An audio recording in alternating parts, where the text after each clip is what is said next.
দেখেন software engineering এর মধ্যে আমরা আজকে যে বিষয়টা আলোচনা করতে চাই সেটা হচ্ছে সফটওয়্যার ম্যাট্রিসেস। ম্যাট্রিক্স মানে কি? পরিমাপ করা, পরিমাপ। তাহলে সফটওয়্যারের যে বিষয়গুলি পরিমাপ করা যায় ওই বিষয়গুলিকে আমরা পরিমাপ করাটা শিখব। তো দেখেন যে আমরা বলছিলাম software matrix is a measure of software characteristics. সফটওয়্যারের যে বিভিন্ন রকম ক্যারেক্টারিস্টিক্স থাকে, তো সেইটার মেজারমেন্টটাকে আমরা বলছি যেটি that is measurable or countable, মানে যেগুলিকে কাউন্ট করা যায়। যেমন কি কাউন্ট করা যায়? লাইন অফ কোড কাউন্ট করা যায়, ফাংশনস কাউন্ট করা যায়, ভ্যারিয়েবলসগুলিকে কাউন্ট করা যায়। এরকম কাউন্ট করা যায় এই বিষয়গুলিকে নিয়ে। And software metrics are valuable for many reasons, including measuring software performance. Software performance কতটুকু সেইটাকেও দেখেন যে অ্যাকচুয়ালি ম্যাট্রিক্স তিন রকমের হয়। একটা হচ্ছে প্রসেস ম্যাট্রিক্স, একটা হচ্ছে আপনার প্রোডাক্ট ম্যাট্রিক্স, আর একটা হচ্ছে প্রসেস প্রজেক্ট আর প্রোডাক্ট। তিন ধরনের ম্যাট্রিক্সেস হয়। তো এই তিন ম্যাট্রিক্সের মধ্যে আমরা তাদের ক্লাসিফিকেশন আছে।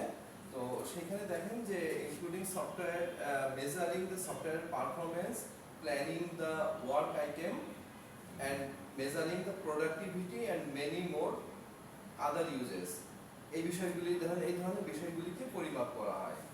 And within the software development process, many matrices that all are connected, and software matrices are similar to four functions of management, that is planning, organization, control or improvement.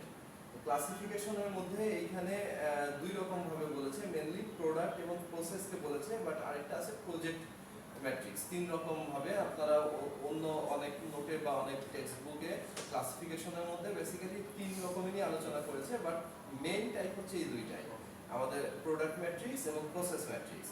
তার মধ্যেও যে ক্লাসিফিকেশনটা দেখবেন আপনারা, সেখানে আপনার প্রোডাক্ট ম্যাট্রিক্সটাকে আলোচনা করা হয়েছে। মানে প্রোডাক্ট ম্যাট্রিক্সে আমরা কি, প্রোডাক্টটা একটা সফটওয়্যার ইজ এ প্রোডাক্ট, সেই প্রোডাক্টটা আমাদের কিভাবে কাজে লাগবে, কিভাবে কতটুকু হেল্পফুল হবে, তার ফাংশনালিটিসগুলি কি কি আছে, সেই ফাংশনালিটিসগুলি কতটুকু ইউজার ফ্রেন্ডলি, আমাদের যে ইন্টারফেস আছে ইন্টারফেসটা কতটুকু ইউজার ফ্রেন্ডলি, সেই সব কিছুকেই আমাদের চলে আসে প্রোডাক্টের মধ্যে, because our software is a product. তো এই কারণে প্রোডাক্টটাকে মেনলি ক্লাসিফাই করা হয়েছে। আর সেকেন্ড ওয়ান আছে প্রসেস। তো এটার কিছু পরিমাপক আছে এবং অল্প কিছু ক্যালকুলেশনস আছে, সেইগুলিকে আমরা একটু সংক্ষিপ্ত আকারে দেখব। দেখেন প্রোডাক্ট ম্যাট্রিক্সের মধ্যে বলছি আমরা যে this are the measures of various characteristics of the software product. এই যে ক্যারেক্টারিস্টিক্স যেগুলি কথা বললাম, এই ধরনের সব রকম ক্যারেক্টারিস্টিক্স অফকোর্স মাথায় রাখবেন যে মেজার করা যায় এরকম বিষয়গুলি, এরকম যত রকম প্রোডাক্ট রিলেটেড বা আমাদের সফটওয়্যার রিলেটেড হতে পারে সেইগুলি এই ক্যাটাগরির মধ্যে পড়ছে। And the two important software characteristics are size and complexity of the software. এইটা একটা বিষয় আছে যে সাইজ কতটা এবং কমপ্লেক্সিটি লেভেল কতটুকু। আর হচ্ছে quality and reliability of the software, সফটওয়্যারের কোয়ালিটিটা এবং রিলায়েবিলিটি কতটা। এই যে কোয়ালিটির মধ্যে চলে আসছিল তার ফাংশনসগুলি কিভাবে কাজ করে, ইন্টারফেস সবগুলি ঠিকমতো লিঙ্কিং করা আছে কিনা, দেখা যাচ্ছে একই বাটন এক জায়গা থেকে দিলে ঠিকমতো কাজ করছে, অন্য স্ক্রিনে আসলে কাজ করছে না। তো এই ধরনের বেশ কিছু ইস্যুস থাকে, এইগুলিকে আমরা পরিমাপ করব। This matrices are can be computed in the different stages of SDLC. SDLC আলাদা আলাদা লেভেলে আমরা এইগুলিকে আমরা কম্পেয়ার, যখন মনে করেন যে ডিজাইনিং ফেজে আছে, তো ডিজাইনিং ফেজে আসলে ডিজাইনিং এর মধ্যে কোনো ল্যাকিং আছে কিনা সেইগুলিকে ওই ফেজে মেজারমেন্ট করা হয়। প্রত্যেকটা মেজারমেন্টেরই কিছু সেট অফ রুলস আছে, ওই রুলসগুলিকে ফলো করে করা হয়ে থাকে। And process matrix বলছে these are the measure of various characteristics of software development process. For example, the efficiency or fault detection, and they are used to measure the characteristics of methods, techniques, tools that are used for developing the software. মানে কি কি method technique use করা হচ্ছে ওইগুলি, মানে প্রসেসের মধ্যে যা যা আসছে। প্রোডাক্ট যখন, তখন আমাদের একটা কমপ্লিট প্রোডাক্টটাকে নিয়ে চিন্তা করছি, আর প্রসেস মানে হচ্ছে প্রোডাক্টটা ম্যানুফ্যাকচারিং এবং ইউজিং টাইমে আমাদের যে প্রসেসগুলি আমরা ফলো করছি ওই প্রসেসের জন্য যা যা মেজারমেন্ট করা লাগে সেইগুলি চলে আসে আপনার এইটার আন্ডারে। তো দেখেন যে ক্লাসিফিকেশনের যে ট্রিটা এখানে দেওয়া আছে, এটার মধ্যে আমরা প্রোডাক্ট এবং প্রসেস এই দুইটাকে ভাগ করলেও মেনলি যা ক্লাসিফিকেশন পুরোটা আসছে প্রোডাক্ট থেকে। That means static and dynamic ম্যাট্রিক্সে ভাগ করা হয়েছে প্রোডাক্ট ম্যাট্রিক্সকে, যেটাকে আবার সাইজ ম্যাট্রিক্স, ডিজাইন মানে স্ট্যাটিকের মধ্যে size, design, control flow etcetera আর কিছু ডাইনামিক ম্যাট্রিক্সের মধ্যে কিছু নাই নাকি? আচ্ছা, ডাইনামিক ম্যাট্রিক্সের মধ্যে আবার কোনো ভাগ করা হয়নি, মানে মেন পুরোটাই আসছে স্ট্যাটিকের মধ্যে। ওইটার মধ্যে আর কোনো ক্লাসিফিকেশন নেই। ওইটার মধ্যে ডাইনামিক ম্যাট্রিক্সের মধ্যে যা যা আসে সেইগুলিকেই শুধু ম্যাট্রিক্স করবো, ওইটার কোনো ভাগ করা হয়নি। কিন্তু স্ট্যাটিক ম্যাট্রিক্সের মধ্যে বেশ কিছু পয়েন্ট এখানে আসছে, যার মধ্যে মনে করেন যে সাইজ ম্যাট্রিক্সের মধ্যে আসে এলওসি, টোকেন কাউন্ট, কি পরিমাণ টোকেন আমার প্রোগ্রামের মধ্যে আছে সেটা কাউন্ট করা, ফাংশন কাউন্ট করা, এলওসি মানে তো জানেন লাইন অফ কোড কাউন্ট করা, এই সেটের বিষয়গুলি এখানে আসে। আর কন্ট্রোল ফ্লোর মধ্যে এখানে নিচে সবগুলিতেই ফাংশন কাউন্ট লেখা আছে, all of the function count আলাদা আলাদা বারবার লিখে দিয়েছে।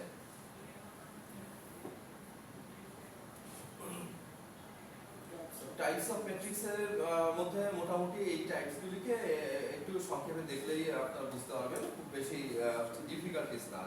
কি আছে ইন্টারনাল ম্যাট্রিক্সের মধ্যে? Internal metrics are the matrices used for measuring properties that are viewed to be greater importance of the software developer. For example, line of code measurement করা, এটা ইন্টারনাল ম্যাট্রিক্সের মধ্যে পড়ে। এক্সটার্নালের মধ্যে কি করছে দেখেন যে external matrix are the matrices used for the measuring properties that are viewed to be a greater importance to the user, যেমন probability, portability, reliability, functionality, usability etcetera বিষয়গুলি এক্সটার্নাল সেন্সের মধ্যে আসে। মানে ইন্টারনাল সেন্সের মধ্যে ছিল ইন্টারনাল কোডিং, কোড কতগুলি line আছে বা এটা কে এলওসি বলা হয় অ্যাকচুয়ালি হিসেবে, কারণ লাইন অফ কোড তো কত শত লাইন আছে, কত হাজার লাইন আছে, অনেক বড় কোড হলে তো টোটালটা মডিউল সবগুলিকে একসাথে করেই তো কাউন্ট করা হয়। সেই ক্ষেত্রে লাইন অফ কোডটা হচ্ছে ইন্টারনাল। আর এক্সটার্নাল ম্যাট্রিক্সের মধ্যে দেখেন পোর্টেবিলিটি, কতটুকু পোর্টেবল সফটওয়্যারটা। আমরা তো এখন দেখা যাচ্ছে রাদার দ্যান ইনস্টল পোর্টেবল গুলিকে আমরা প্রেফার করি অনেক ক্ষেত্রে, যেগুলি পোর্টেবল ইউজ করা পসিবল না, কারণ যেটাকে অপারেটিং সিস্টেমের সাথে ইন্টিগ্রেট হয়ে কাজ করতে হয় সেইগুলিকে ইনস্টল করলেই তার প্রপার পারফরমেন্স পাওয়া যায়। বাট এমন অনেক সফটওয়্যার আছে যেটাকে আমাদের অপারেটিং সিস্টেমের কিছু ডিএলএল ফাইলকে ঠিকই ইউজ করে, কিন্তু ওইটা যে ইনস্টলড অবস্থায় থাকতে হবে that is not necessary. That means আমরা ওইটার পোর্টেবল ভার্সনটাকে আমরা ডাউনলোড করে ওইটার ইএক্সি ফাইলকে রান করেও আমরা ইউজ করতে পারি। এছাড়া সফটওয়্যারটা কতটুকু রিলায়েবল, আপনি রিলায়েবলের মধ্যে বুঝতে পারছেন যে আপনি যে কাজের জন্য সফটওয়্যারটা ইউজ করবেন সেই কাজের সঠিক ফলাফল পাচ্ছেন কতটুকু। এছাড়া আছে ফাংশনালিটি, ফাংশন ঠিক মতো করছে কিনা। একটা ক্যালকুলেটর প্রোগ্রাম বানালাম, 2+2 দিলাম আসলো 5, তো ফাংশন ঠিক মতো হলো না। ফাংশন ঠিক মতো কাজ করছে কিনা সেইগুলো দেখতে হবে। এবং ইউজেবিলিটি, ইউজারের কতটুকু ইউজেবিলিটি ফ্যাসিলিটি পাচ্ছে, মানে ইউজার ইন্টারফেস কতটা ভালো হচ্ছে এবং ইজি টু ইউজ এবং হচ্ছে আমার অ্যাট্রাকটিভ একটা লুকসও কিন্তু আমাদের দরকার। মানে আপনার একই টাইপের সফটওয়্যার যদি ইন্টারফেসটা একটু সুন্দর হয় তাহলে ওইটা কিন্তু ফার্স্ট দিকে আমাদেরকে অ্যাট্রাক্ট করে। প্রথমেই কিন্তু আমরা ডিটেল ফাংশনালিটি দেখতে যাই না, সফটওয়্যারের দেখা যাচ্ছে কম্পেয়ার করি যখন আমরা একই টাইপের 2টা বা 3টা সফটওয়্যার আপনার কাছে অ্যাভেলেবেল, তো আপনি কোনটা ইউজ করবেন, তাহলে আপনি ফার্স্টে চয়েসে দেখবেন যে কোনটা দেখতে ভালো, কোনটার মধ্যে বাটনসগুলি আমি আমার পছন্দ মতো কাস্টমাইজড ভাবে মানে সহজে খুঁজে পাচ্ছি কিনা সেই রকম বিষয়গুলি থাকে। সেই ক্ষেত্রে আমরা হচ্ছে সেই সফটওয়্যারটাকে প্রেফার করে থাকি সাধারণত। 3 নম্বর হচ্ছে hybrid matrix. Hybrid matrices are the matrices that combine product, process and resource matrices. For example, cost for FP, where FP stands for the function point metric. আর আছে যে লাস্টে বলেছে প্রজেক্ট ম্যাট্রিক্সের কথা, যেটা উপরে ক্লাসিফিকেশনের মধ্যে বাদ দিয়ে গেছে, বাট এটাও another type of matrices যেটা বলছিলাম। The project matrix are the matrices used by the project manager to check the project's progress.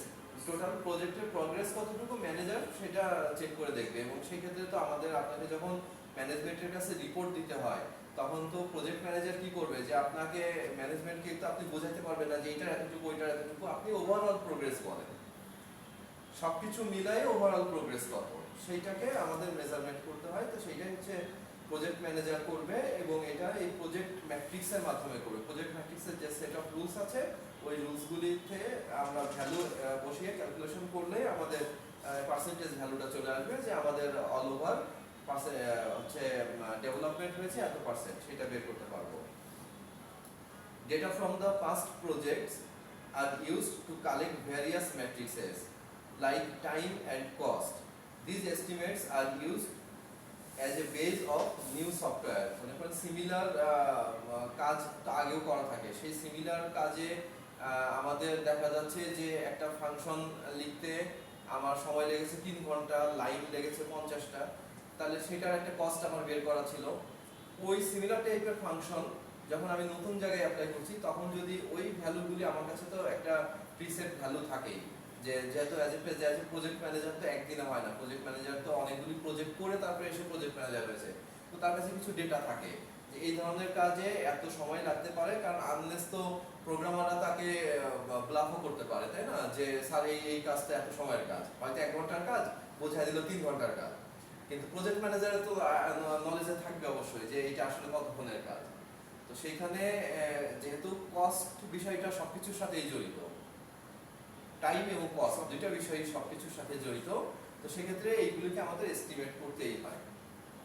And note that as a project proceeds, the project manager will check the progress from time to time and will compare the effort, cost and time with the original effort. আমার কাছে যে precept ছিল সেটার সাথে original এফোর্টটাকে আমি compare করছি। And also understand that these metrics are used to decrease the development cost, time and effort and risk, and the project quality can also be improved. As quality improves, the number of errors and time as well as cost required is also reduced. তো আপনারা দেখেন একজন expert developer team আবার আছে, যে আমরা এর আগে কিছু রিস্কের কথা বলেছিলাম যে আমার এক্সপার্ট টিম হঠাৎ করে চলে গেল, তাহলে সেক্ষেত্রে কি হয়, নতুন যে টিম আসবে সেই টিমের ওই কাজ বুঝে সেই কাজগুলিকে ঠিকমতো দেওয়া আমার আগের এস্টিমেশনের সাথে নাও মিলতে পারে।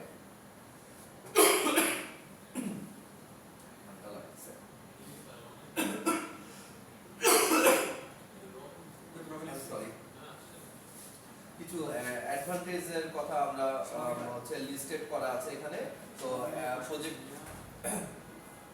ম্যাট্রিক্স মানে টোটাল সফটওয়্যার ম্যাট্রিক্সের কি কি অ্যাডভান্টেজেস আছে সেটা যদি দেখেন, যে comparative study of various design methodology of software systems, this is one advantage of the comparative study করা যাচ্ছে of various design methodology of software সিস্টেমের বিভিন্ন রকম ডিজাইন যে মেথোডোলজিগুলি আছে ওইগুলি নিয়ে একটা কম্পারেটিভ স্টাডি করা যাচ্ছে, এবং আমার কাছে একটা কম্পারেটিভ ভ্যালু চার্টও থাকে অ্যাজ এ প্রজেক্ট ম্যানেজার। দেন আছে ফর প্রত্যেকটা আলাদা আলাদা পয়েন্ট আর কি নাম্বারিং করে নিই। For analysis, comparison and critical study of different program languages connecting their characteristics in comparing and evaluating with the capabilities and productivity of people involved in the software development. আপনার যে ওটার মধ্যে compare করতে পারছি এবং evaluate করতে পারছি the capability and productivity of the people. বন্ধ করে দাও, কাশি চলে আসতেছে। আচ্ছা দেখেন যে in comparing and evaluating, compare করতে পারছি এবং ইভ্যালুয়েট করতে পারছি কি কাকে, the capabilities and productivity of the people involved in the software development. যারা ইনভলভ আছে যে পিপল, তাদেরকে তাদের ক্যাপাসিটিগুলিকে আমরা হচ্ছে ক্যাপাসিটিস এন্ড তাদের প্রোডাক্টিভিটিসকে আমরা হচ্ছে কম্পেয়ার এবং ইভালুয়েট করতে পারবো। এই ম্যাট্রিক্সের সাথে একটা পরিমাপক থাকলেই না আমরা বলতে পারবো যে ওর 0.5 আর ওর 0.6, তাহলে এইভাবেই তো আমরা পরিমাপ করেই না আমরা বুঝবো যে কে better. In the preparation of software quality specification, সফটওয়্যারের কোয়ালিটি কি সেই বিষয়টার স্পেসিফিকেশন আমরা তৈরি করতে পারবো।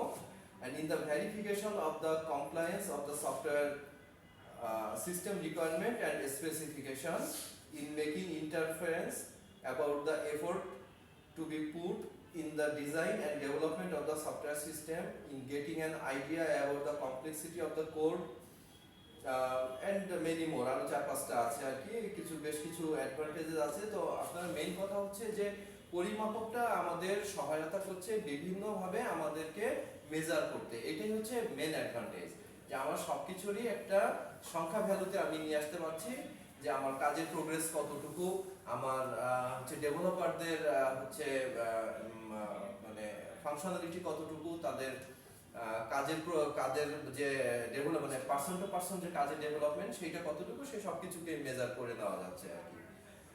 এবং অফকোর্স এটা করার জন্য আমাদেরকে কিছু টুলস ইউজ করতে হয় এবং কিছু ক্যালকুলেশনস করতে হয়, দিস প্রসেসগুলিকে আমাদেরকে খেয়াল রাখতে হয়।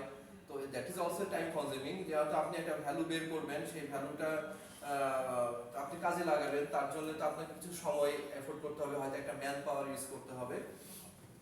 এছাড়াও আরো কিছু হচ্ছে ডিসঅ্যাডভান্টেজের কথা আছে, যেগুলি আমরা একটু যদি দেখি, যে দেখেন যে application of software metrics is not always easy and in some cases it is difficult and costly. যে অ্যাপ্লিকেশনটার মাধ্যমে আমরা সফটওয়্যার ম্যাট্রিক্স করব, আমরা তো কিছু ফর্মুলার মাধ্যমে করব, বাট অনেক ক্ষেত্রে পরে আছে দেখবেন যে সফটওয়্যার ম্যাট্রিক্স টুল, কিন্তু কিছু টুলসও আছে, সেই টুলসগুলির মাধ্যমে কি হচ্ছে আপনি ভ্যালুসগুলি বসিয়ে দিলে ক্যালকুলেশন করে আপনাকে রেজাল্ট দিয়ে দিবে। তো সেই টুলসগুলি যদি আমরা পারচেজ করতে যাই, আমাদেরকে in some cases it is difficult and costly. তারপরে বলছে the verification and justification of software metrics are based on historical data, those validity is difficult to verify. যেহেতু আমরা এখানে হিস্টোরিক্যাল ডেটা মানে প্রিভিয়াস ডেটার উপরে বেস করে আমরা সফটওয়্যার মেট্রিক্সের ভ্যালু ইনপুট দিচ্ছি, তো এইটা কিছু কিছু ক্ষেত্রে আপনার হচ্ছে ভেরিফাই করাটা একটু ডিফিকাল্ট হয়ে যায়, যে আসলে যে ভ্যালুটা আমার বের হলো ম্যাট্রিক ভ্যালুটা, সেই ভ্যালুটা আসলে সঠিক কিনা, কতটুকু সঠিক সেটা নিয়ে অনেক সময় একটু ডিফিকাল্টিস থেকে যায় বা একটু কনফিউশন থেকে যায়। And these are useful for managing software products but not for evaluating the performance of the technical staff.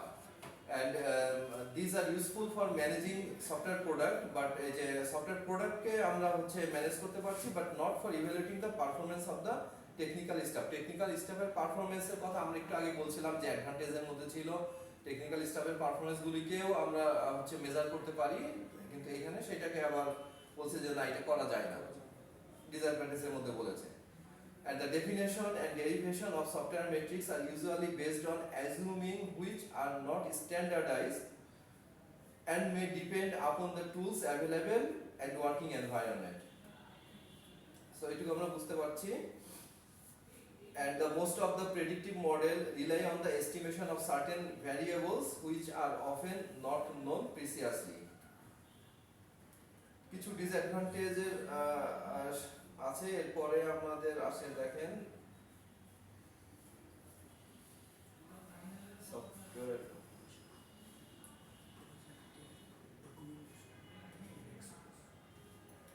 Size oriented ম্যাট্রিক্সের মধ্যে বেশি কিছু নাই, এখানে আপনার হচ্ছে এলওসি ম্যাট্রিক্সটাকে সাইজ ওরিয়েন্টেড ম্যাট্রিক্স বলা হচ্ছে, যে it is one of the earliest and simpler matrix for calculating the size of the computer program, and it is generally used by calculating and comparing the productivity of the programmer. And these matrices are derived from normalizing the quality and productivity measuring by considering the size of the product as a metric. Following are the points regarding to the LOC measurement in size oriented. একাই চলে গেল, আচ্ছা থাক, চলো 26 চলো। Sir পিছনে ছেড়ে দিই, এদিকে বেশি ঠান্ডা হবে, পিছনে ছেড়ে দিই। 26 চলে আসো, আস্তে আস্তে চলো। So দেখেন in size oriented metric, LOC is considered to be normalization value. আচ্ছা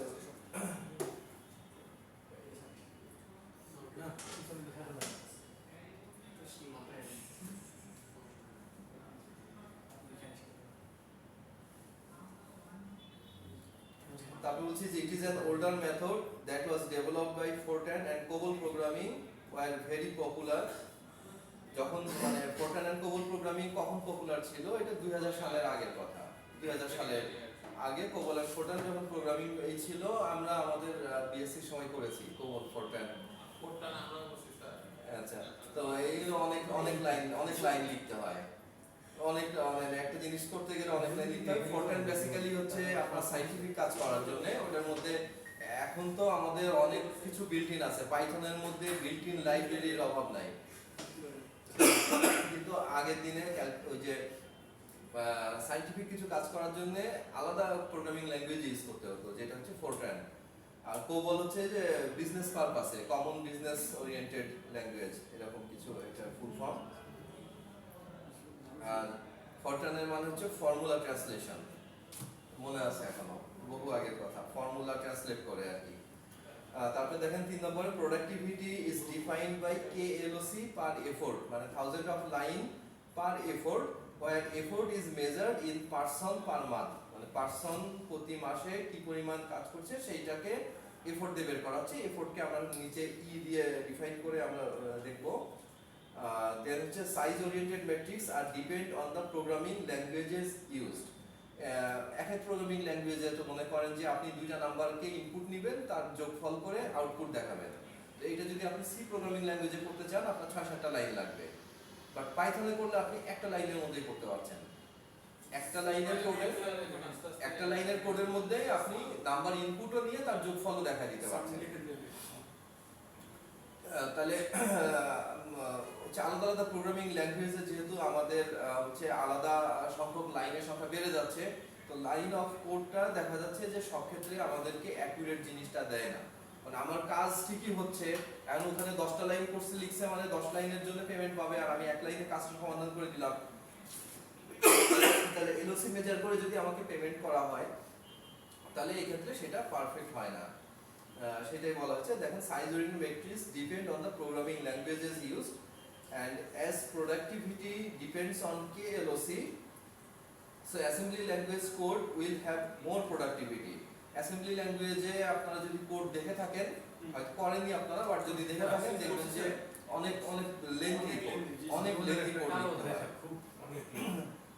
সেই কথাটা এখানে বলছে যে যেহেতু productivity depends on KLOC, so assembly language code have more productivity, ওইখানে productivity আপনি বেশি দেখতে পাবেন। LOC measure require a level of detail which may not be practically achievable, and the more expensive is the programming language, the lower is the productivity. Based on LOC, KLOC count, ঠিক আছে many other LOC এর base করে যদি payment ধরে তাহলে assembly ল্যাঙ্গুয়েজে code করে হ্যাঁ এটাই তো বলতেছে, এটাই এখানে বলছে সবকিছুরই মেজারমেন্ট করছে আর কি। এই কারণেই তো এলওসি টেকনিকটা হচ্ছে যে এখানে দেখেন অ্যাডভান্টেজের মধ্যে একটাই অ্যাডভান্টেজ লিখছে, সিম্পল টু মেজার। ডিসঅ্যাডভান্টেজের মধ্যে বেশ কয়েকটা ডিসঅ্যাডভান্টেজ আছে। যে এলওসি টেকনিকের ডিসঅ্যাডভান্টেজের মধ্যে যেমন it is defined on code, for example it can not measure on the size of the specification and the characterizes only one specific view of size, namely length, মানে লেন্থটাকে আমার দেখছে শুধু, it takes no account of functionality or complexity, কতটা complex programme বা কতটা complex একটা function আমি লিখলাম সেই বিষয়টা দেখছে না এখানে, সেখানে কোডটাকে কাউন্ট করতেছে, কোডটাকে কাউন্ট করছে। সো কমপ্লেক্সিটি আর ফাংশনালিটি এইটাকে না দেখে যেহেতু করা হয়, সো এটা একটা ডিসঅ্যাডভান্টেজ। তারপরে bad software design may cause an excess line of code, মনে করেন যে একই প্রোগ্রাম আপনি লিখলেন 50টা লাইনে, আপনার ফ্রেন্ড লিখলো 100 লাইনে, দুজনেরটাই ঠিক মতো রান করে, সবকিছুই ঠিক আছে, তাহলে যে 100 লাইন লিখলো তারটাকে আমরা কম্পারেটিভলি ব্যাড সফটওয়্যার বলবো। এই ক্ষেত্রে যেহেতু আপনি 50 লাইনকে এক্সিকিউট করিয়ে কাজটাকে করা সম্ভব, তাহলে আমি কেন 100টা লাইন এক্সিকিউট করে আমি শুধু মেমোরি লস করব। and it is language dependent, ল্যাঙ্গুয়েজের উপর নির্ভরশীল, বুঝতেই পারছেন, and users cannot easily understand it, ইউজাররা সহজে বুঝতে পারবে না। and Halstead সফটওয়্যার ম্যাট্রিক্স, এটা খুবই পপুলার একটা ম্যাট্রিক্সের নাম।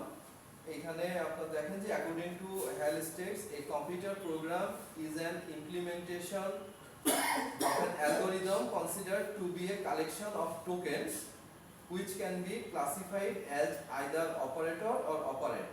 অপারেটর এবং অপারেন্ডগুলিকে কাউন্ট করে সেইগুলিকে টোকেন হিসাবে নিয়ে এই হ্যালস্টেডের সফটওয়্যার ম্যাট্রিক্স কাজ করে, এবং এটা খুবই পপুলার একটা হচ্ছে আপনার, যদিও এটা মনে হয় 77 বা এরকম সালের দিকে ইন্ট্রোডিউস হয়েছে, বাট তারপরেও এটার মাধ্যমে বেশ ভালোভাবে আপনার করা যায়, কারণ এখানে আমরা প্রত্যেকটা ফাংশনালিটিগুলিকে নিয়ে ক্যালকুলেশন করে তারপরে আমরা বের করছি আর কি। তো নিচে দেখতেই পাবেন। তো টোকেন কাকে আমরা বলছি, যেহেতু এইখানের এটাই হচ্ছে টোকেন কাউন্টের উপরে পড়ছে, দেখেন যে কালেকশন অফ টোকেন এর উপরে কনসিডার করেই হচ্ছে এটা বের করা হয়, সেরকম একটা অ্যালগরিদম এটার মধ্যে আছে। তো সেখানে টোকেনটাকে কাকে বলছি আমরা, In this matrix, a computer program is considered to be a collection of tokens, which may be classified as either operator or operands. All software since matrix can be defined in terms of these basic symbols, and these symbols can be called as the token. The basic measurement হচ্ছে ছোট হাতের n1 যদি হয়, খেয়াল রাখবেন ছোট হাতের n1 হচ্ছে count of unique operator. Unique operator কতগুলি আছে আমার টোটাল কোডের মধ্যে, ইউনিক অপারেটর কয়টা আছে সেটাকে ছোট হাতের n হিসাবে আমরা খেয়াল রাখবো, n1 হিসাবে। n2 হচ্ছে কাউন্ট অফ ইউনিক অপারেন্ট। বড় হাতের n হচ্ছে count of total occurrences of operator. Occurrence means হচ্ছে কতবার আসছে, ইউনিক এটা আছে আর ইউনিকটা কতবার আসছে সেইটাকে আমরা অকারেন্স বলছি, এবং n2 হচ্ছে টোটাল অকারেন্স অফ অপারেন্ট। তাহলে in term of the total token used, the size of the program can be expressed as n বড় হাতের n1 প্লাস বড় হাতের n2। বড় হাতের n1 প্লাস n2 কিভাবে হচ্ছে, নিচে উপর আবার ফেরত আসছি, নিচে আসলে বুঝতে পারবেন টেবিল করা আছে। এই যে এই টেবিলটার মধ্যে দেখেন একটা एग्जांपल দেওয়া আছে যে কনসিডার, আমরা উপরে ব্যাক করব তার আগে যে n1 এবং n2 বিষয়টা দেখায় যে example is consider the sorting program as shown in the figure, list out the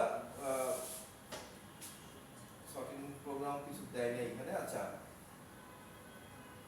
consider the sorting program, list in the shown in the figure, list out the operator and operands, and also calculate the value of the software since measure it n ছোট হাতের n বড় n v e, তারপরে এটা হচ্ছে কি delta না lambda, এটা ভুলে গেলাম তো, এটা ল্যামডা মনে হয়। এই সিম্বলটার নাম কি, এই যে ল্যামডা। এইগুলিকে বের করতে বলা হয়েছে আপনাকে। তাহলে এখানে দেখেন আপনি অপারেটর কাউন্ট করবেন কি, ফার্স্টে অপারেটর আছে ইন্টিজার, অকারেন্স আছে কত 4 বার। এই অপারেটরগুলি কয়টা অপারেটর আমি ইউজ করছি, ব্র্যাকেট ইউজ করেছি, কোন ব্র্যাকেট ইফ ইউজ করছি, ফর ইউজ করছি। এই অপারেটরগুলিকে দেখেন যে ফার্স্ট কলামে হচ্ছে অপারেটর, সেকেন্ড কলামে আছে এটার অকারেন্স, এবং নিচে আমি টোটাল কাউন্ট করছি n1 কতগুলি operator, unique operator, that is small n1। তাহলে আমরা পাচ্ছি হলো 14টা। আমরা একটা কোড তোমাদের এখানে দেওয়া আছে, সেই কোডটা থেকে আমরা এটা লিখছি, খুঁজে খুঁজে বের করে লিখছি যে হ্যাঁ এতগুলি আছে আর কি ইউনিক অপারেটর। এবং অকারেন্স এই হচ্ছে কত, অকারেন্স আসছে মানে হচ্ছে কতবার আমরা আসছে সেটা হচ্ছে আমাদের বড় n। তাহলে int ইউজ করেছি 4 বার, তারপরে স্মল ব্র্যাকেট ইউজ করছি 5 বার। এই যে টোটাল সংখ্যাটা, এই টোটাল সংখ্যাটা যোগ করে দেখেন নিচে n আসছে, n1 আসছে 53। আর আমরা অপারেন্ট কি ইউজ করছি, ধরুন সর্ট ইউজ করছি একবার, তারপরে সেভ ইউজ করেছি 3 বার। এরকম আমরা অপারেন্ট গুলিকে মিলে ইউজ করেছি হচ্ছে টোটাল অপারেন্ট আছে আমার, ইউনিক অপারেন্ট আছে 10টা, বাট ওই 10টা অপারেন্টই আমরা হচ্ছে 38 টাইমস ইউজ করেছি। তার মানে n2 হচ্ছে দা টোটাল নাম্বার অফ অপারেন্টস। তাহলে here n1 equal to 53 and n2 equal to 38, so the program length হচ্ছে n, প্রোগ্রামের টোটাল লেন্থটাকে আমরা n বলছি, program length n equal to n1 plus n2, that is 53 plus 38 equal to 91.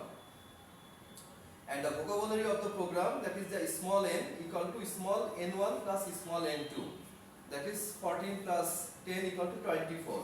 So volume বের করার একটা সূত্র দেখতে পাচ্ছেন, এটা আমরা উপর থেকে আবার আলোচনা করে তারপরে এখানে আবার আসছি। আচ্ছা, আমরা এখানে ছিলাম। তাহলে দেখেন যে আপনারা এখানে তাহলে in the term of total token use, the size of the program can be expressed. তাহলে সাইজ অফ দ্য প্রোগ্রাম একটু আগে আমরা দেখলাম কি, capital N, that is capital N equal to capital N1 plus capital N2। ওই দুইটার ভ্যালুকে যোগ করলে আমরা যে ভ্যালুটা পাচ্ছি সেটাই আমাদের টোটাল টোকেন। এবার আসুন প্রোগ্রাম ভলিউম। এখানে এবার আমরা বিভিন্ন যে একটু আগে দেখলাম যে ভি বের করতে বলছে, আপনাকে প্রোগ্রাম ভলিউম বের করতে বললো ভি। তাহলে হোয়াট ইজ ভি? ভি মানে হচ্ছে যে the unit of measurement of volume is the standard unit size of bits. Volume যেটা বেরোবে সেটা আপনার ইউনিট লিখবেন বিটস, যে 2.5 আসছে তাহলে 2.5 বিটস এইটা লিখতে হবে। and it is the actual size of a program if a uniform binary encoding for the vocabulary is used. তাহলে এটার সূত্রটা হচ্ছে দেখেন v ইকুয়াল টু, এই সূত্রটুকু খেয়াল রাখতে হবে, capital L into log 2 base তারপর স্মল n। তাহলে v ইকুয়াল টু দেখেন v equal to capital L into হচ্ছে লগ বেস 2 লগ বেস 10, এগুলি তো জানেন, ক্যালকুলেটর টিপলেই চলে আসে, দিয়ে তারপরে লগ বেস 2 দিয়ে আপনি স্মল n এর ভ্যালু যেটা আছে আপনার সেটা বসাবেন। তাহলে আমার বড় হাতের n এবং ছোট হাতের n এই দুটো ভ্যালু যদি থাকে তাহলে আমরা প্রোগ্রাম ভ্যালু v বের করে ফেলতে পারি, তাই না? পসিবল। তার মানে আমরা আমাদের কাছে একটা প্রোগ্রাম দিয়ে যদি ওটাকে এস্টিমেট করতে বলা হয় তাহলে আমরা কি করব, ফার্স্টে ওইরকম অপারেটর অপারেন্ড বের করে ফেলবো, তারপরে অকারেন্স কতবার সেটা বের করে ফেলবো, তাহলে সেটাকে যোগ করলে আমরা n এর ভ্যালুসগুলি পেয়ে যাচ্ছি, সেখান থেকে আমরা প্রোগ্রাম ভলিউম v বের করে ফেলতে পারবো। তারপর আসলে প্রোগ্রামের লেভেল কি, প্রোগ্রামের লেভেল মানে হচ্ছে the value of L ranges between 0 and 1, L এর রেঞ্জ হবে 0 থেকে 1 এর মধ্যে, with L equal to 1 represents a program written in the highest possible level। যদি আপনার L এর মান 1 হয় তাহলে বুঝবেন যে এটা একদম হাইয়েস্ট ভ্যালু, মানে আমরা বলেছিলাম যে রেঞ্জ হতে পারবে, L এর রেঞ্জ হতে পারবে 0 থেকে 1 এর মধ্যে, তাহলে 1 যখন হয়ে যাচ্ছে তখন এটা হচ্ছে হাইয়েস্ট পসিবল একটা গুড প্রোগ্রাম হিসেবে আপনারা সেটাকে নিতে পারবেন। L ইকুয়াল টু কি, L ইকুয়াল টু মানে হচ্ছে V star divided by V। তাহলে V আপনারা কি জানেন অলরেডি, বাট V স্টার কি তা তো জানেন না। আচ্ছা V স্টার কি, V স্টার হচ্ছে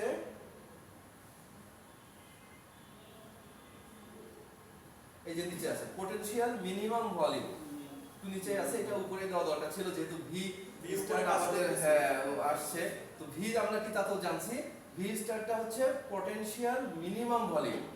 কাকে বলছি আমরা, the potential minimum volume V star is defined as the volume of the most short program in which a problem can be coded, মানে সবচেয়ে ছোট প্রোগ্রাম যেটার মাধ্যমে ওই প্রবলেমটাকে সলভ করা যায়, এরকম টাকে আমরা V স্টার বের করছি। V স্টার বের করার ফর্মুলা কি, 2 প্লাস n2, এখানে n2 স্টার আছে, here n2 star is the count of unique input and output parameter, এটার সাথে গুণ করব log 2 দিয়ে 2 প্লাস আবার n2, মানে 2 plus n2 into log base 2 2 plus n2, এই ভ্যালুটাকে যদি আমরা ক্যালকুলেট করি তাহলে আমরা v স্টারের ভ্যালু পেয়ে যাব। তাহলে v স্টারের ভ্যালুটা আমরা যদি পাই তাহলে v স্টারের ভ্যালুটা পাইলে আমরা প্রোগ্রাম লেভেলটাকে বের করে ফেলতে পারছি। তার মানে ওই ভ্যালুটাকে দিয়ে v কে ভাগ করলেই আমরা প্রোগ্রামের লেভেলটা পেয়ে যাব, যে এটা কোন লেভেলের প্রোগ্রাম, তাই না? আপনাদের প্রোগ্রামটা কত কোন লেভেলের, মানে হাইয়েস্ট কোয়ালিটির প্রোগ্রাম না লোয়েস্ট কোয়ালিটির প্রোগ্রাম। তাহলে v স্টার হচ্ছে একটা কোড সবচেয়ে শর্ট কত ভাবে কতটুকুতে করা যায় সেই জিনিসটাকে বের করা, আর তার ফর্মুলা ছিল 2 প্লাস কি ছিল n2 into log base 2 2 plus n2, এটা দিলে আপনার v স্টার বের হচ্ছে। আর v মানে হচ্ছে capital N into log base 2 to the power n, এটা ছিল আমাদের v। এটা ডিভাইড করলে আমরা প্রোগ্রাম লেভেলটাকে বের করতে পারবো। দেন আপনার প্রোগ্রামের ডিফিকাল্টি কি করে বের করব, যে প্রোগ্রামটা আদৌ কতটুকু ডিফিকাল্ট, যে প্রোগ্রামিং কোডিংটা করছেন সেটা ডিফিকাল্টি বের করার জন্য আমাদের ফর্মুলাটা হচ্ছে এরকম, d ইকুয়াল টু, মানে প্রোগ্রামের ডিফিকাল্টিটাকে আমরা ডিফাইন করছি d দিয়ে, প্রোগ্রামের difficulty d equal to n1/2 into capital N2 divide by small n2। দেখেন এই ছোট ছোট ফর্মুলাগুলো আপনাদেরকে খেয়াল রাখতে হবে যে এই মেজারমেন্টগুলি করার জন্য, খেয়াল রাখার জন্য ইজিয়ার হয়ে হচ্ছে একটা কাগজে সবগুলো একটু জাস্ট ফর্মুলাগুলি লিস্ট ডাউন করে নিলেন, এবার ওইটা দেখে একটা যে কোনো একটা কোড আপনারা নেন, নিয়ে সেটার উপরে এটা প্র্যাকটিস করেন, তাহলেই আপনারা কিন্তু বের করে ফেলতে পারবেন। যে কোনো একটা প্রোগ্রামিং কোড নেন, আপনি 50-60 লাইনের একটা কোড নেন, নেওয়ার পরে ওইটা থেকে আপনি n এর ভ্যালুগুলি বের করেন, n1 n2 এর ভ্যালুগুলি বের করেন, তারপরে আপনি 1 বাই 1 এই বাকি সবগুলি ভ্যালু বের করে ফেলতে পারবেন। তাহলে প্রোগ্রামের ডিফিকাল্টি কি, the difficulty level or error proneness, মানে এরর প্রবণতা কতটুকু, এটাকে আমরা d বলছি, of a program is proportional to the number of the unique operator in the program, যেটাকে আমরা এই যে ফর্মুলাটা বললাম এটা দিয়ে বের করতে পারছি। তারপর প্রোগ্রামিং এফোর্ট, কতটুকু এফোর্ট আপনি দিয়েছেন এই প্রোগ্রামিংটা করার জন্য, সেটারও একটা মেজারমেন্ট বের করতে হবে যে আমি কতটুকু এফোর্ট দিয়েছি। The unit of measurement of E is elementary mental discrimination, যেখানে ই ভ্যালুটা হচ্ছে ভি ডিভাইড বাই এল। তা ভি এর মান আমরা জানি, আর এল এর মানও যে আমরা উপরে জেনেছি, এল ছিল প্রোগ্রামের লেভেল, প্রোগ্রামের লেভেল এল বের করলে আপনি, আর হচ্ছে ডি এর ভ্যালু বের করার ডিফিকাল্টি। তো ডিফিকাল্টি ডি এর ভ্যালু না, আমরা ভি এর ভ্যালু বের করেছিলাম হচ্ছে প্রোগ্রাম ভলিউম, আর এল এর ভ্যালু বের করেছিলাম প্রোগ্রাম লেভেল। তাহলে ভলিউম দিয়ে লেভেলকে ডিভাইড করলেও পাচ্ছি, অথবা ডি ইনটু ভি এটা যদি করেন তাহলেও বেরোচ্ছে, মানে দুইটার যে কোনো একটা করলেই আপনার কতটুকু এফোর্ট, আপনি ভি কে ডি এল দিয়ে ডিভাইড করলেও বের হবে, অথবা আপনি ডি কে ভি দিয়ে গুণ করলেও বের হবে। আপনার যে কোনো একটা ছোট একটা প্রোগ্রাম নিয়ে এটাকে একটু ট্রাই করে দেখবেন, দেখবেন যে মেজারমেন্টগুলি করাটা অনেক ইজিয়ার হয়ে যাচ্ছে।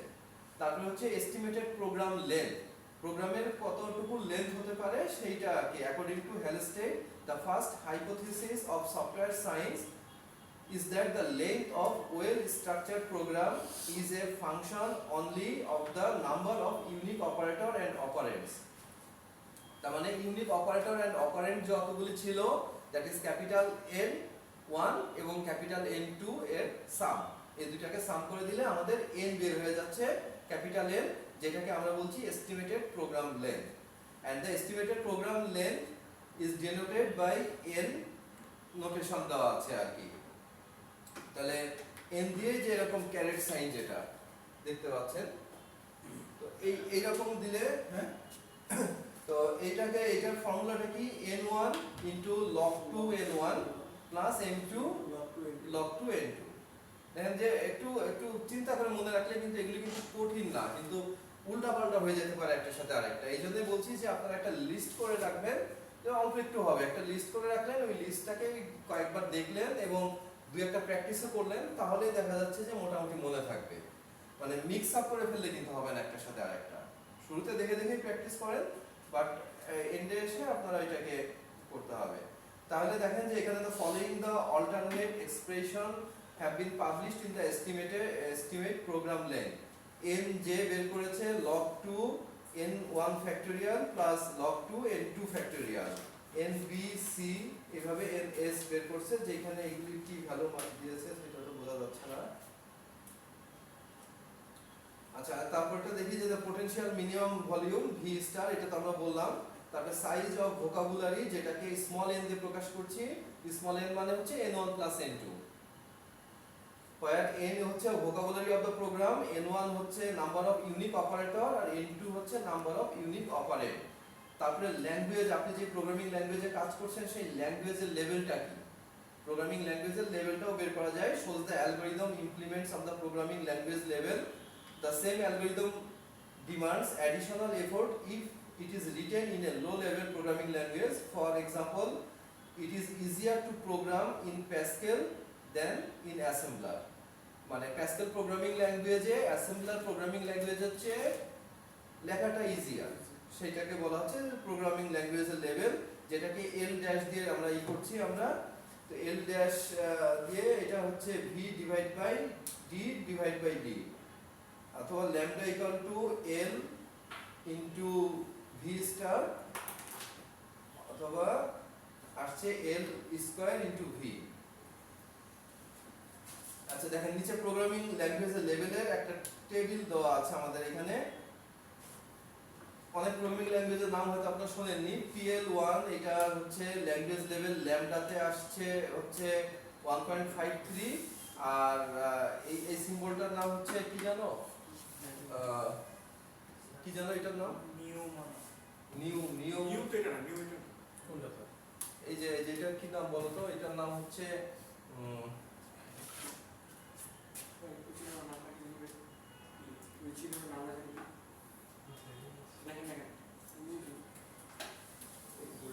দেখছি এখন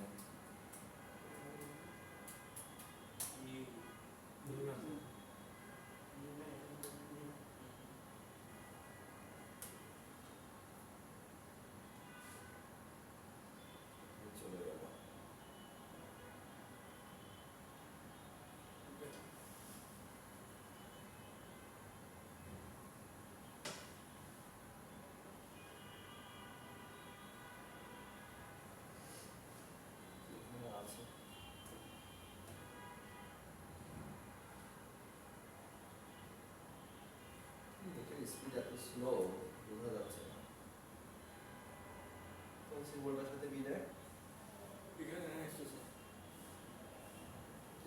গ্রিক সিম্বল, এর মধ্যে না থাকলে কোথায় থাকবে? নাই তো স্যার এর মধ্যে ওই সিম্বলটা নাই। তো ওই সিম্বলটা কপি করে এখানে পেস্ট করে দিতে হবে। দেখা হবে দেখি।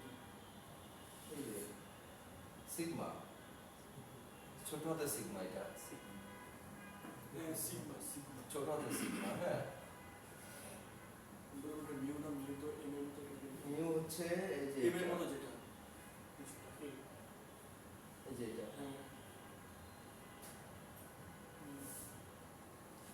আচ্ছা, তাহলে এরকম বেশ কিছু ল্যাঙ্গুয়েজের এখানে দেওয়া আছে। আমরা হচ্ছে এই নোটের মধ্যে আছে, আমরা যদি এরকম ল্যাঙ্গুয়েজ লেভেল লেটেস্ট প্রোগ্রামিং ল্যাঙ্গুয়েজগুলি সহ এরকম চার্ট দেখতে চাই, তাহলে ওইটা গুগলে সার্চ করলে আশা করা যায় পাওয়া যাবে।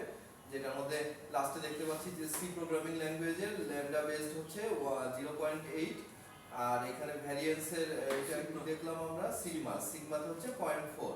তাহলে দেখেন কাউন্টিং রুলটা কি। মনে করেন সি প্রোগ্রামিং ল্যাঙ্গুয়েজে আপনি একটা প্রোগ্রাম দিলেন, এবার কাউন্টিং এর যে কিছু নিয়ম আছে, আপনি যে অপারেন্ডগুলিকে কাউন্ট করবেন, তো সি প্রোগ্রামিং ল্যাঙ্গুয়েজের ক্ষেত্রে কিভাবে কাউন্ট করবেন তার গাইডলাইনটা দেওয়া আছে। 15টা পয়েন্ট আছে এখানে, এই পয়েন্টগুলিকে দেখেই করতে হবে। কমেন্টস আর নট কনসিডার, কমেন্টকে কনসিডার করব না। The identifier and function declaration are not consider, এগুলিকে ধরা যাবে না। And all the variable and constant are considered at operands, and global variable used in different module of the same program are counted in the multiple occurrence in the same variable, and local variable within the same name in different function are counted as a unique operand.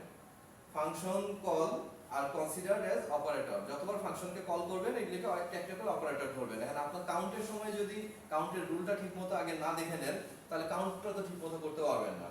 তো count ঠিকমতো করার জন্য কাউন্টের যে rules দেওয়া আছে এখানে, C programming ল্যাঙ্গুয়েজের যে রুলটা সেইটা এখানে দেওয়া আছে। All looping statement, that is do while বা আর যা যা লুপ আছে, এবং all control statement, that is if else, এই টাইপের গুলি আর কনসিডারড অ্যাজ অপারেটর, এগুলিকে অপারেটর হিসেবে ধরবেন। মানে প্রত্যেকবার আপনি যতবার হচ্ছে লুপিং স্টেটমেন্ট দিবেন বা যতবার কন্ট্রোল স্টেটমেন্ট দিবেন, এইগুলিকে একটা একটা করে অপারেটর, একটা একটা করে অপারেটর ধরতে হবে। In control construct switch case, switch as well as the case statement are considered as operator. Switch case হলেও আপনারা এটাকে একটা অপারেটর ধরবেন। তারপরে the reverse word like return, default, continue, break, etc. is considered as operator. এই ধরনের word যতবার use করছেন সেগুলিকে অপারেটর, একটা একটা করে অপারেটর ধরতে হবে। All the break, comma and terminator are considered as operator. Go to is counted as operator and the label is counted as operand. Go to হলে সেটাকে অপারেটর ধরবেন, লেভেল দেওয়া থাকলে লেভেল দিলে সেটাকে অপারেটর ধরবেন। সো এরকম ভাবে আর যে কয়েকটা আছে দেখেন, all hash as directive is ignored, মানে হ্যাশ দিয়ে যা লিখবেন এটা তো কমেন্ট। সো এগুলিকে আমরা তো শুরুতেই বলেছি যে সব কমেন্ট গুলিকে, তো এই কয়েকটা রুল আছে, এই 15টা রুল সব জায়গায় এই সেমই আছে, যে কোনো এখান থেকে দেখলেই হচ্ছে। তার মানে আপনারা এই রুলস গুলিকে ফলো করে আপনারা হচ্ছে অপারেটর আর অপারেন্ড যে কাউন্ট করবেন সেই কাজটা করতে গেলে এইটাকে দেখতে হবে। টাইম শেষ হয়ে যাচ্ছে, আমি এইটুকু শেষ করতে হবে। Consider the sorting program in which the figure, আচ্ছা এটা তো বললাম যে আমরা যে অপারেটর কাউন্ট করছিলাম যেটা, সেই জায়গাটায় আসছি আমরা। তো যেখান থেকে আপনারা দেখেন যে অপারেটর এবং অপারেন্ড কাউন্ট করলাম, যেখানে আমাদের বড় ক্যাপিটাল এন এবং স্মল এন এর ভ্যালু বের করেছি। তারপর আমরা ভলিউম ভি বের করেছি, ভলিউমের ফর্মুলাটা আপনার খেয়াল আছে, সেই ফর্মুলা দিয়ে বের করে দেখেন যে ভলিউম 417 আসছে, যেটাকে আমরা বিটস আকারে লিখেছি, কারণ এটা আমরা বলেছিলাম ইউনিট লিখবেন ভলিউম বিটস আকারে। তো 417 রেজাল্ট আসছে, 417 বিটস লিখছি। এরপরে দেখেন the program estimated program length nth of the program, n এর ভ্যালুটা কি, n এর ভ্যালুটা বের করেছিলাম ওই যে উপরে দেখে নেবেন। আবার n এর ভ্যালু যেটা আছে সেই অনুযায়ী আমরা যদি প্রোগ্রামের এই ভ্যালুটা ভি বের করি, তাহলে n আসছিল আমাদের 14, তারপর log to 14 প্লাস হচ্ছে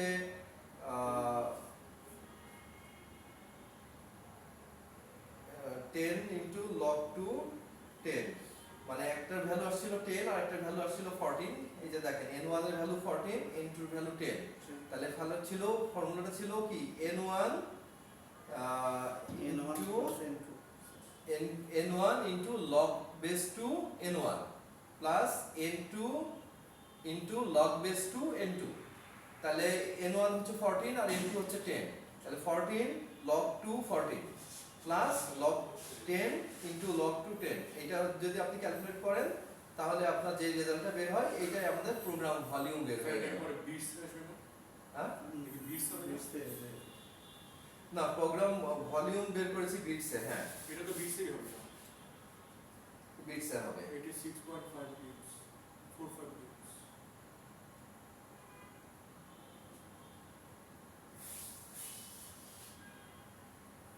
প্রোগ্রাম ভলিউম ভি, দাঁড়ান, প্রোগ্রাম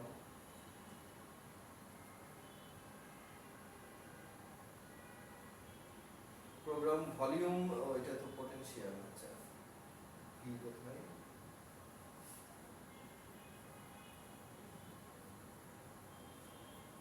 n1, হ্যাঁ ঠিক আছে। আচ্ছা, এবার conceptually unique input and output parameters আর রিপ্রেজেন্টেড বাই n2। n2 মানে হচ্ছে আমরা 3 এখানে x colon array holding the integer to be sorted. This is used as both input and output. And potential volume v star বের করেছি আমরা v star formula দিয়ে, since l equal to level আমরা প্রোগ্রামের লেভেল বের করলাম, প্রোগ্রামের level বের হচ্ছে, তারপরে ডি বের করেছি, সব যা যা ফর্মুলা দেখলেন 5-6টা ফর্মুলা আছে সবগুলিকে আমরা এখান থেকে বের করছি। তারপরে এই যে এল এর ভ্যালু বের করছি, এরপরে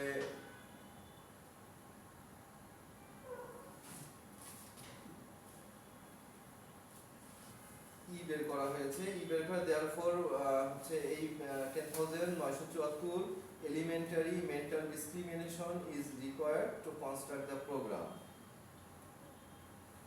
This probability is reasonable time to produce the program which is very simple.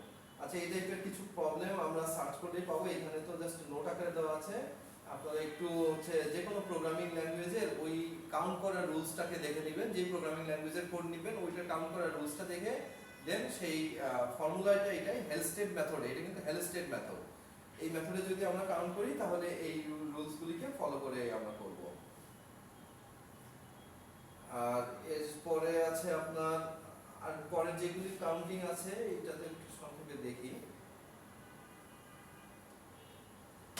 Function point analysis আছে, ফাংশন কত কি পরিমাণ ফাংশনস আছে সেইগুলিকে আমরা নিয়ে কাউন্ট করে অ্যানালাইসিস করব। এইটার এখানেও বেশ কিছু ভ্যালু এন্ড মেজারমেন্ট আছে।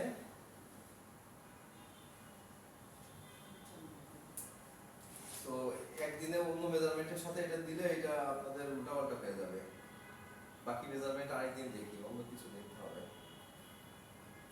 এত সূত্র তো না, এখানে খুব বেশি না, ওই জন্য বললাম 4-5টা তো হেল স্টেট লিখে ওই 4-5টাকে আলাদা লিখে রাখবো, ওইটাই বেশি ইম্পর্টেন্ট আসে।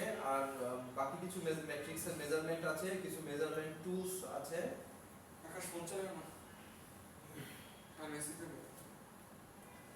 দেখেন যে এখানে কেস টুলস ফর সফটওয়্যার ম্যাট্রিক্সের জন্য এই যে কিছু টুলস এর কথা বলা আছে, এই টুলসগুলি থেকেও আমরা মেজারমেন্ট করতে পারি, বাট সব টুলস সব প্রোগ্রামিং ল্যাঙ্গুয়েজের জন্য পারফেক্ট না। আমরা জেনে বুঝে তারপরে আমরা সেই মেজারমেন্ট করব, মানে একটা কাজ করতে গেলে আমাদেরকে তো সেটা সম্পর্কে অ্যাটলিস্ট বেসিক নলেজটুকু রাখতে হবে, মিক্স আপ না করে ফেলি। সেটাই দেখেন যে এখানে বেশ কিছু মেজারমেন্ট টুলস এর কথা বলা আছে, যে টুলসগুলির মাধ্যমে আমরা সফটওয়্যার ম্যাট্রিক্স করতে পারি আর কি।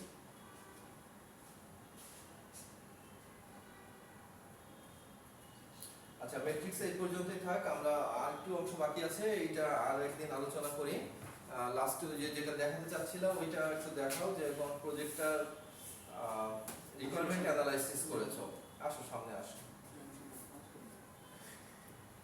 রিকোয়ারমেন্ট অ্যানালাইসিসটা আচ্ছা আমরা দেখেন যে কোনো কিছু অ্যাড করা লাগবে বা কোনো সমস্যা নাই, তুমি আসো এখানে আসো।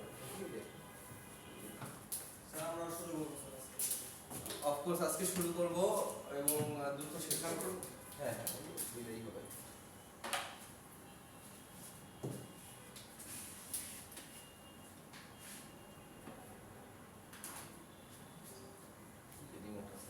উইন্ডোজ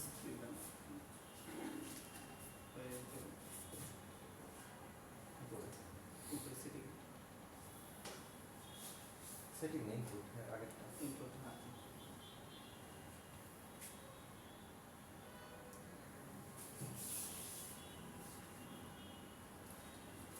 স্যার এটা হচ্ছে আপনার ইন্ট্রোডাকশনটা রিকোয়ারমেন্ট স্পেসিফিকেশন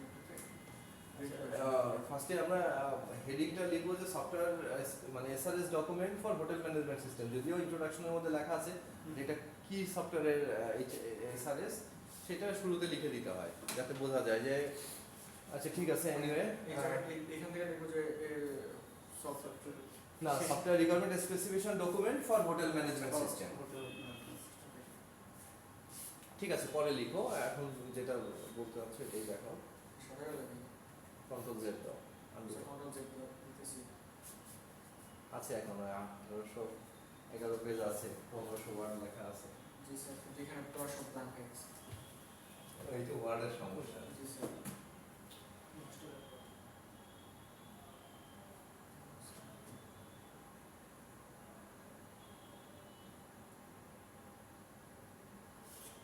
আদা হয়ে আছে। ওইটার সাথে মানুষের মতো পরিষ্কার। এই যে আসছে। ওইটা আপনার হচ্ছে যে HTML হিসেবে কারণ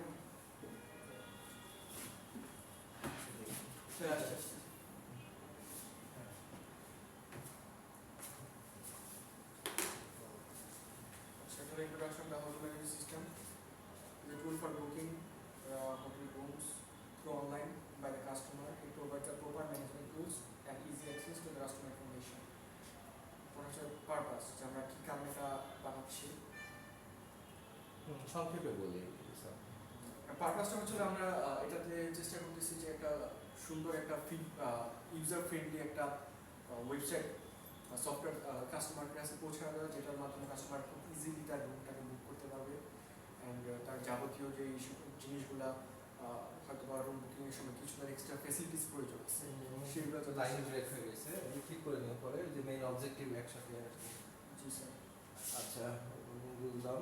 তো এটা হচ্ছে এটা যখন করেছো যে আমি একটা গাইডলাইন দেওয়া ছিল যে হচ্ছে কি কি পয়েন্ট আমাদের ইনক্লুড করা উচিত, সেই পয়েন্টগুলিকে মাথায় রেখে ফাংশনাল রিকোয়ারমেন্ট জি স্যার হ্যাঁ সেটাই।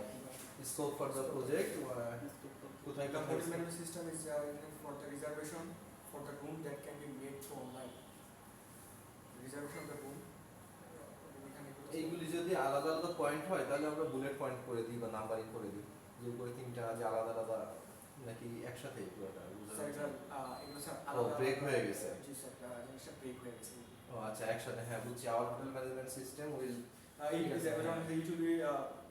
it will be able to automate the various operation of the hotel. Our hotel management system will have 3 users. এটা মানে ব্রেক হয়ে গেছে লাইনটা। বুঝা গেছে। তো এটা হলো তিনটা নিয়ে কাজ করবে, যেমন কাস্টমার রিসেপশন এন্ড হচ্ছে হোটেল ম্যানেজার, যে হলো এটাকে সম্পূর্ণ তদারকি করবে ম্যানেজমেন্ট থেকে। কাস্টমারের কি এখানে স্কোপ থাকছে? কাস্টমারের যে অ্যাপটা সে কাস্টমার হচ্ছে তার সবকিছু বুকিং করতেছে না অনলাইন, কাস্টমার তার ইউজার তার নিজেই নিজেই করতেছে, ইউজার বুকিং আর রিসেপশন হলো ওইগুলোকে ভেরিফাই করতেছে যখন সে হচ্ছে হোটেলে যাচ্ছে, যে হ্যাঁ অ্যারাইভ করছে যখন না, যখন অ্যারাইভ করতেছে তখন সে এগুলোকে দেখতেছে যে ঠিক আছে আপনি এই কজন আপনি বলছিলেন আপনার এই অনুযায়ী আপনার এই রুম অ্যালোকেট করা আছে, আপনার প্রয়োজনীয় সব জিনিসপত্র রুমে দেওয়া আছে, এই যে রিসেপশন সে হচ্ছে কমপ্লিট করবে। পরে স্যার এই যে সিস্টেম ওভারভিউ এখানে 1.3 তে সেগুলো সব দিক একদম কি সব ঠিক বলতে হবে। যেমন না main overall reception is listed in section 2 and section 3 includes specific requirements which consist of functional and non-functional requirements. मतलब বলা হচ্ছে আমার যে স্টেপ 2 and 3 যেটা আছে আমার সেটা আমরা functional requirements and non functional requirements আমার দেওয়া আছে। ঠিক আছে, আমরা সেখানে এসে দেখি। এই যে ওভারঅল ডেসক্রিপশন এখানে আমার ফাংশনাল রিকোয়ারমেন্টস 2.1 আমার ফাংশনাল রিকোয়ারমেন্টস কি কি লাগতেছে, যেমন আর প্রোডাক্ট জেনারেল ফাংশনস লাগছে না মানে কি কি অফার করছে, অফার করতেছে আমি কি কি দিতেছি আমরা কি কি দিচ্ছি offer? সুবিধা দিতেছি। আবার ওটা চলে গেছে বিষয়টা। আচ্ছা এই লিংক থেকে দেখো এখানে না আছে। না না ওটা না, মানে হচ্ছে একটা পয়েন্ট অ্যাড করছিলাম এটা। ও আচ্ছা যেমন কাস্টমার রেজিস্ট্রেশন, কাস্টমার হচ্ছে ইউজার তার রেজিস্ট্রেশনগুলো কমপ্লিট করবে, check for availability of room, যদি কোনো রুম মানে রুমগুলো কি খালি আছে কিনা, ফর বুক হয়ে গেছে, display the price, confirmation of booking, sir এখানে যেমন কনফার্মেশন বুকিং এর আগে একটা পয়েন্ট ছিল, এটা ছিল হচ্ছে চেক ফর রিকোয়ারমেন্ট, মানে চেক ফর আদার রিকোয়ারমেন্টস, মানে কাস্টমার যদি কোনো আদার রিকোয়ারমেন্টস থাকে নাকি সেটা সে হচ্ছিল এক্সপেক্ট করবে। মানে বুকিং দেওয়ার আগে আমার অ্যাভেলেবল ফ্যাসিলিটি আমার আগে থেকে দেখবে আর কি, দেখবে, প্লাস হচ্ছে তার যদি কোনো কিছু এক্সট্রা ফ্যাসিলিটিস প্রয়োজন হয় সেটা আগে থেকে এখানে মেনশন করে দেবে যে আমার এই জিনিসগুলো দরকার। এরপর মানে এই ধরনের কাজ বেটার করার জন্য আমরা ভালো ভালো কিছু হোটেলের রিজার্ভেশন সাইটে ঢুকে দেখতে হবে তারা কি কি ফ্যাসিলিটিস দিচ্ছে, দেন হচ্ছে সবটার থেকে আইডিয়া নিয়ে আমারটা আরো ভালো করবো। এক এক হোটেলের ফ্যাসিলিটি এক এক রকম বা এক্সট্রা কিছু মানে কাজটা তো একই, যে রিজার্ভ করব কাস্টমার ধরবো, সেই কাস্টমার আসলে তাদেরকে ফ্যাসিলিটেট করব। তো সেইটাকেই এক একটা সাইট এক এক রকম ইন্টারফেস দিয়ে এক এক রকম ভাবে কাজ করছে, কিন্তু সেটা থেকে যেটা ভালো সেটাকে পিক করে নেওয়ার চেষ্টা করতে হবে। আচ্ছা, কিছু কাজ করছো এটা নিয়ে, কোডিং মোডিং করা হয়েছে কিছু? স্যার কোডিং এখনো করা কোডিং মানে যে বললাম একটু আগে যে সোর্স, যে কোনো সোর্স থেকে কালেক্ট করে ফেলো, এই দেখতে দেখতে কিন্তু সময় চলে যাবে, জুলাই আগস্ট শেষ হলেই কিন্তু ল্যাব, তো সময় কিন্তু খুব বেশি নাই। Display the confirmation of booking, email notification দিবেন জানা যাবে যে আপনার বুকিং হয়েছে, পেমেন্ট কমপ্লিট হয়েছে নাকি, সেট রুম ডিটেলস, যে কোন রুমে কবে অ্যারাইভ করতেছে এই সমস্ত ডিটেলসগুলো দেখবে, manage booking details, general report, customer service. General report তো যখন আমরা রুম বুক করব তখন তো রুমের ডিটেলস চলেই আসছে, এটা কি রুম ডিটেলস থেকে আলাদা করে বলা পেমেন্ট করার পর সে দেখলো যে হ্যাঁ তার যে অত জিনিসগুলো আবার রিচেক করলো যে হ্যাঁ আমার এই জিনিসগুলো আমি কনফার্ম হইলাম। পেমেন্ট করার পরে আমি যদি রিচেক করে কোনো রকম থাকে, অমিল থাকে, তাহলে ওইটাকে আবার নেওয়ার সুযোগ থাকছে। ওই জন্য কাস্টমার সার্ভিসের মাধ্যমে আমি পরে জানিয়ে দিতে পারতেছি যে আমার তো এই জিনিসগুলো আমি আগে থেকে বুক করছিলাম, এই জিনিসগুলো তো ইনক্লুড হয়নি। ওকে, তারপর হচ্ছে ইউজার ক্যারেক্টারিস্টিক্স, তিনটা ইউজার থাকে হোটেল এটা ম্যানেজার, যে ইউজার কেস ডায়াগ্রামে লাগবে, ইউজ কেস ডায়াগ্রামে লাগবে। হোটেল ম্যানেজার, রিসেপশনিস্ট আর কাস্টমার। আচ্ছা, এখানে হোটেল ম্যানেজারের যে সমস্ত কাজ বলেছে যে তার কাছে সম্পূর্ণ অ্যাক্সেস থাকবে, পুরো হোটেল সিস্টেমের অ্যাক্সেস থাকবে, ম্যানেজমেন্ট সিস্টেমটা। ঠিক আছে, এইটুকু স্কিপ করি, পরে কি আছে?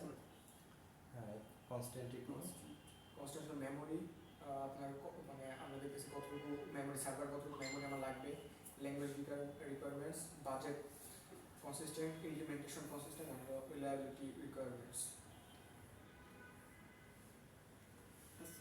এটা তো সিস্টেম রিকোয়ারমেন্টের মধ্যে চলে আসে না, আমার কি ক্যাপাসিটির সার্ভার লাগবে, আমার এটা তো রান করবে একটা সার্ভারে, তাই না? তো আমি সার্ভারের রিকোয়ারমেন্টটা দিচ্ছি, এটাই মানে দেখা যাচ্ছে যে কতটুকু মেমোরির মধ্যে আমি এই জিনিসগুলো রাখতেছি, কি কি আমার 10 GB স্পেস তো ইজ টু লার্জ। না না, এটা একটু চিন্তা করে দিতে হবে, মানে সফটওয়্যার রাখার জন্য, সফটওয়্যারের ডেটাবেস মেনটেন করার জন্য 10 GB জায়গা তো অ্যাকচুয়ালি লাগে না, একটা ডেটা সার্ভারে 10 GB জায়গা কেন আমি করবো? আর কনস্ট্যান্টের মধ্যে এই জিনিসটা, এটা একটু একটু রিভিশন দিও, রিচেক করো। 2.3 ঠিক আছে, 2.3টাকে আর একটু রিচেক করতে হবে এখানে।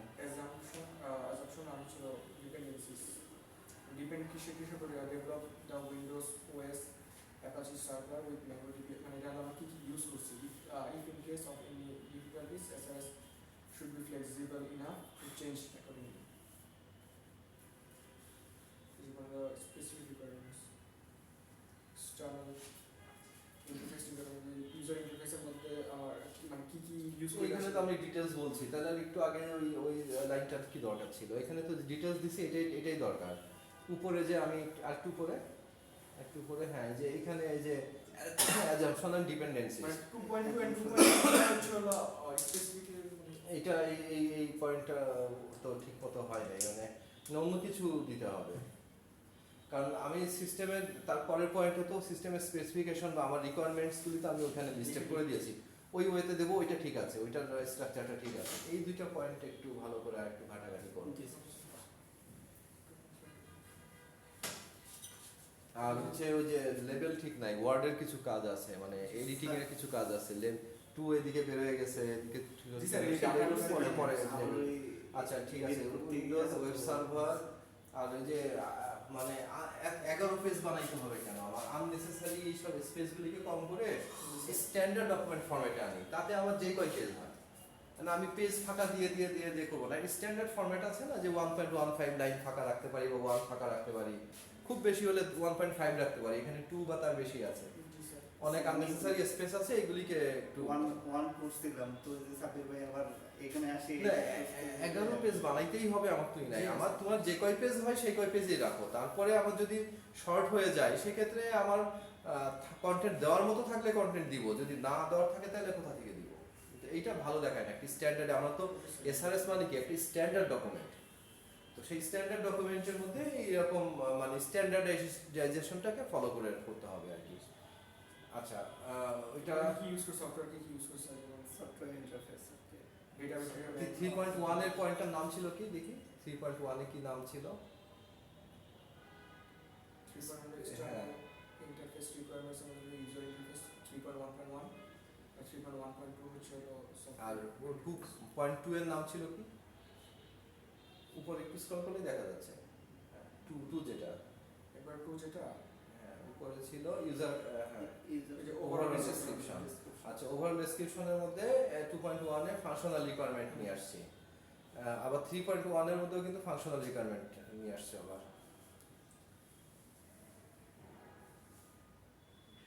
3.2 তে আছে, 3.2 তে আছে, এই যে ফাংশনাল রিকোয়ারমেন্ট আবার আসছে। আচ্ছা যে রেজিস্ট্রেশন, তারপরে ফন্টও কিন্তু ডিফারেন্ট ফন্ট হয়েছে, বোঝাই যাচ্ছে এই ফন্টটা আলাদা, হ্যাঁ এই ফন্টগুলি আর এই ফন্ট, এই যে 1 2 লাখের ফন্ট আলাদা। পুরা ডকুমেন্ট তো রেডি করছি, আগে যখন ডকুমেন্টে কাজ করছি তখন ঠিক আছে, বাট ডকুমেন্ট যখন আমার রেডি হয়ে গেছে তখন এই বিষয়গুলিকে দেখতে হবে। The customer should able to register with their details. The system should record following customer details in the database মধ্যে কি হিসেবে সেভ যাবে, নাম, email, password, address and date of birth. Password কেন আছে, আমরা হচ্ছে লগইন করার জন্য, লগইনের জন্য।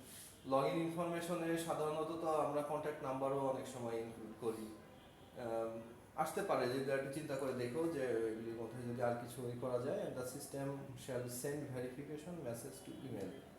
ইমেলের মাধ্যমে জানা দেবে যে তোমার অ্যাকাউন্ট ক্রিয়েট হয়ে গেছে এখানে। বুঝতে পেরেছি। লগইনের মাধ্যমে শুধু রিজার্ভ করতে পারবে।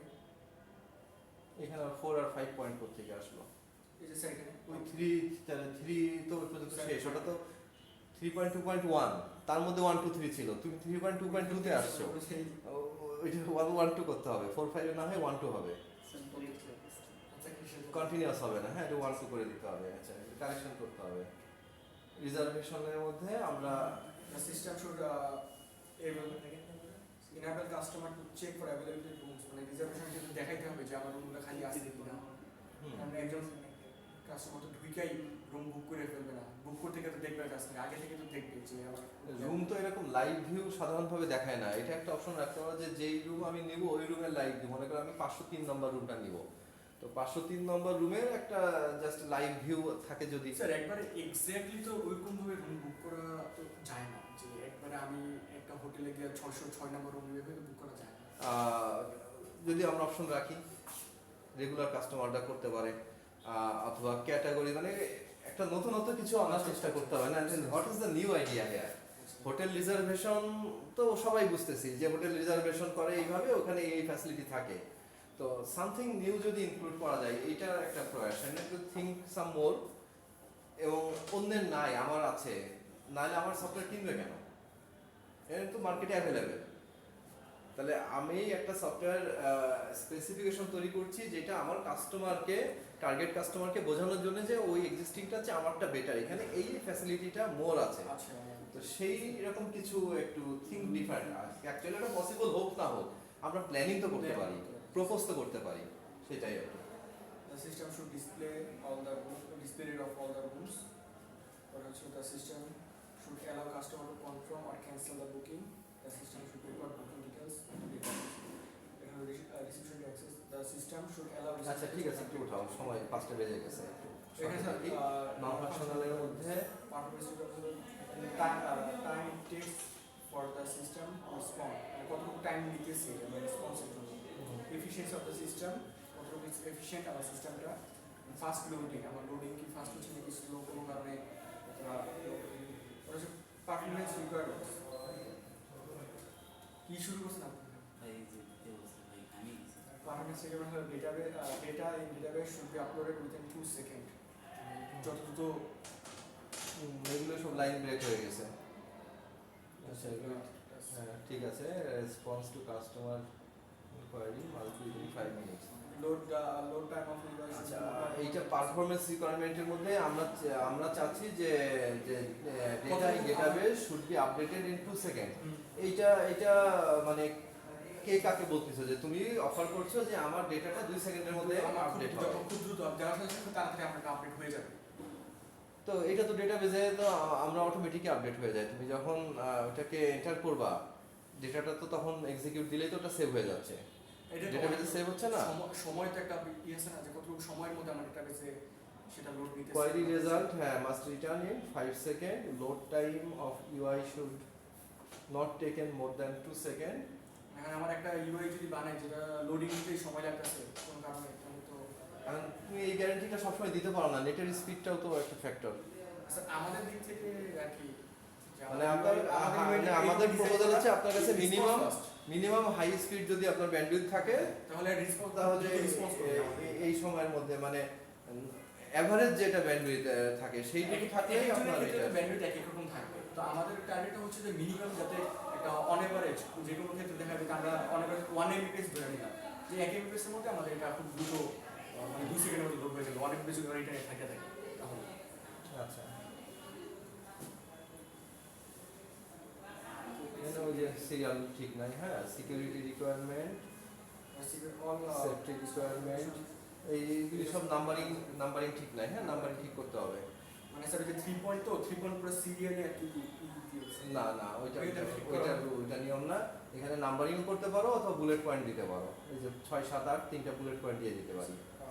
পরে হলো সিকিউরিটি পেমেন্টের কথা এটা HTTP or secure protocol to secure the system transaction মানে তাদের ট্রানজাকশন সিকিউর করার জন্য আমরা HTTP কি সিকিউর নাকি?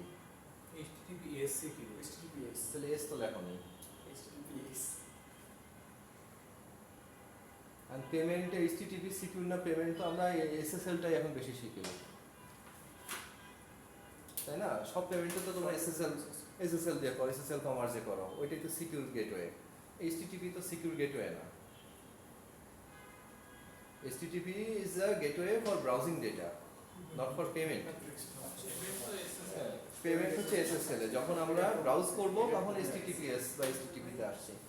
ওইগুলি কারেকশন করো। এটা ভুলে গেছি আর তারপরে যে ঠিক আছে সেফটি রিকোয়ারমেন্টস।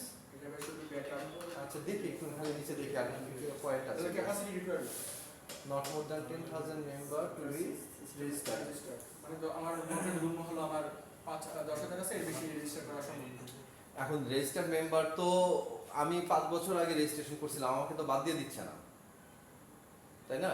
তো রেজিস্টার্ড মেম্বার সংখ্যাটা আরও বাড়াইতে হবে, কারণ আমার ডেটাবেজে 10,000 ইউজার তো কোনো ব্যাপার না। একটা ডেটাবেজে 10,000 ইউজারের লগ ইন ডেটাটা রাখা, সেভ করা, বা তার সে যখন রিজার্ভেশন করেছিল সেই ডেটাটাও সেভ করে রাখা, যে অমুক তারিখে এসে এই নম্বর রুমে ছিল, এতদিন ছিল।